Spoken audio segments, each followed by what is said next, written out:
Hello, and thank you so much for tuning in to our conversation today. My name is Amy Sayre. I'm the Student Assistance Program Counselor at Shelburne Community School. And I'm here today with Debby Haskins, who works for the Center for Health and Learning as a training facilitator in the area of suicide prevention. And she's also a licensed alcohol and drug abuse counselor. And to her right is Rachel Petraska, who works with me at the Shelburne Community School as a school counselor for the middle level students. And we're here today having a conversation about suicide prevention for parents and guardians and caregivers for people, for students in middle school and high school. And we spoke a little bit in our second session about the Youth Risk Behavior Survey, which is a survey that's done every other year in the middle school and in middle level schools. And so our last data point was from 2015. And I have a startling statistic here that I want to sort of kick off our conversation in talking about, and that is that in the Champlain Valley School District, 8% of students report that they have made a plan about how they would attempt suicide.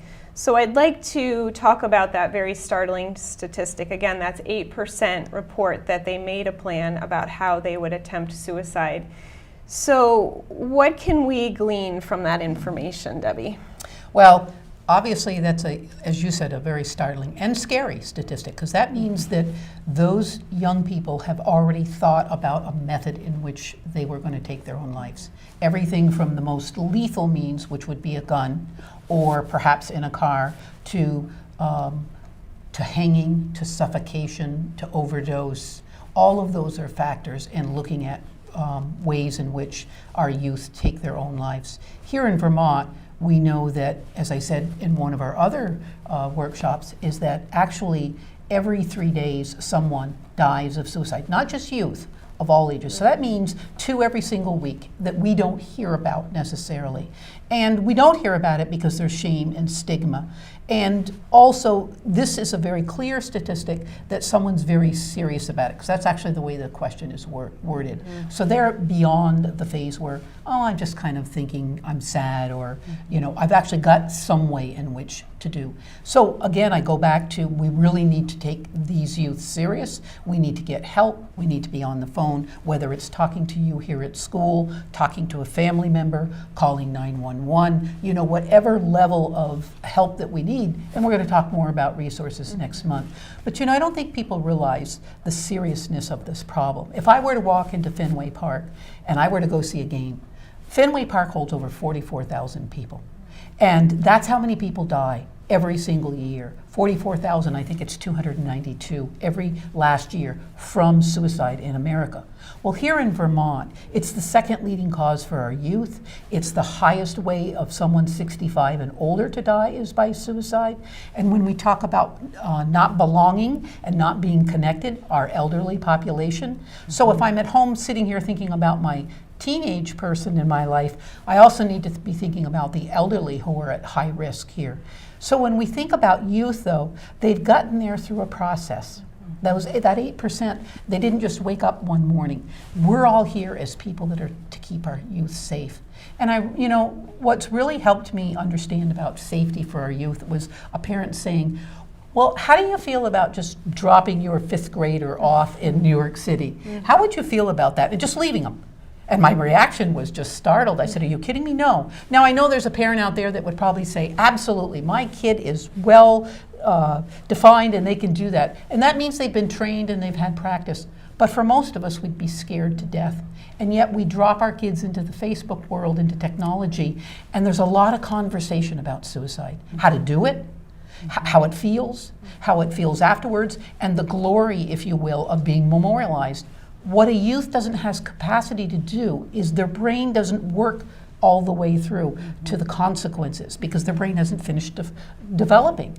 And they don't see the fact that they're not going to be here. They just see the first part. Well, wow, everybody will really think I'm really great. So they don't have that ability. And I just really, if you're sitting at home, what I want you to understand is that we as adults are responsible. We need to have the ability to ask the question and get the help, because they can't always.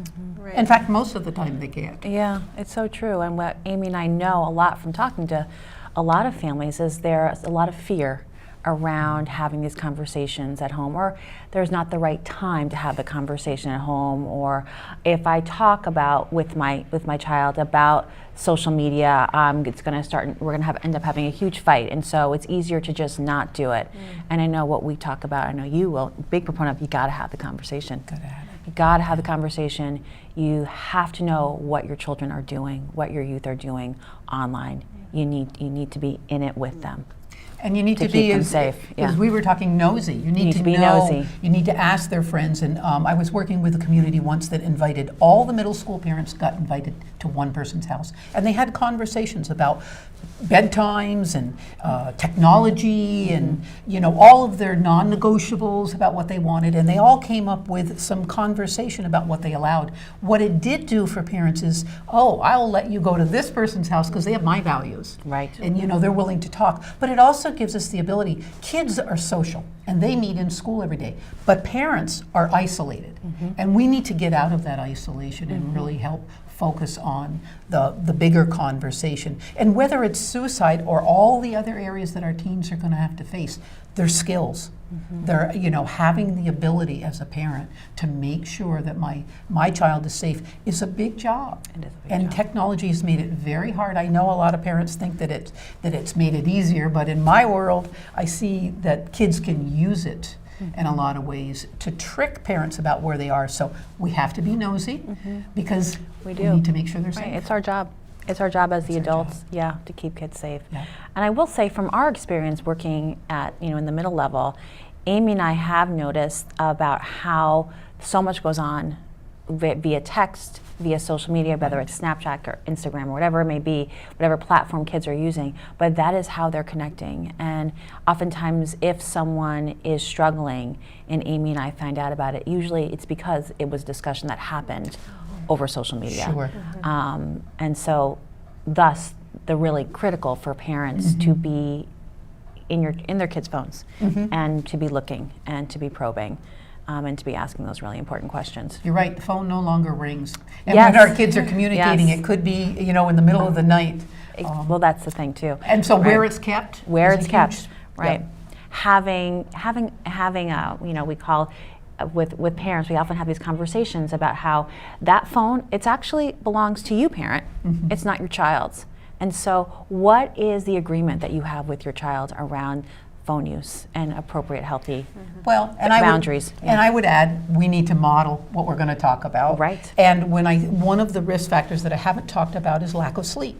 And if I'm able to use my cell phone or able to sit in my room and access a world of people out there, and I'm not sleeping, I'm not able to recharge. And we know sleep deprivation is a huge risk factor for our youth. So we need, again, as a parent, I need to think about how can I make that happen, and I need to model it. And that's the other part about modeling. You were talking earlier, Rachel, about having these difficult conversations, and it is finding the right time and the right place. And sometimes it's in the car where things, you're on the way to a game or you're on somewhere and it's dark.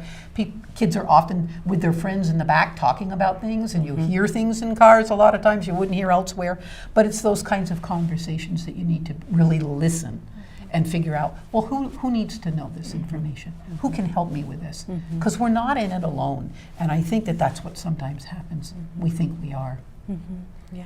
Right, and it's important to destigmatize the conversation, the idea of mental illness and depression, that the more we talk about it, the more we will destigmatize it, which will help us in the long run be able to reach out and connect with people. And so I think we should talk more about mental wellness, and because it is a process. It's not something that it can just fall upon us to be mentally well and not have times of difficulty. And I know in our Skills for Life classes at Shelburne Community School with the middle level students, we talk a lot about meditation and different ways to try to calm the heartbeat and help with anxiety and depression and help people be able to reach out to each other. And we've talked before about our social isolation piece.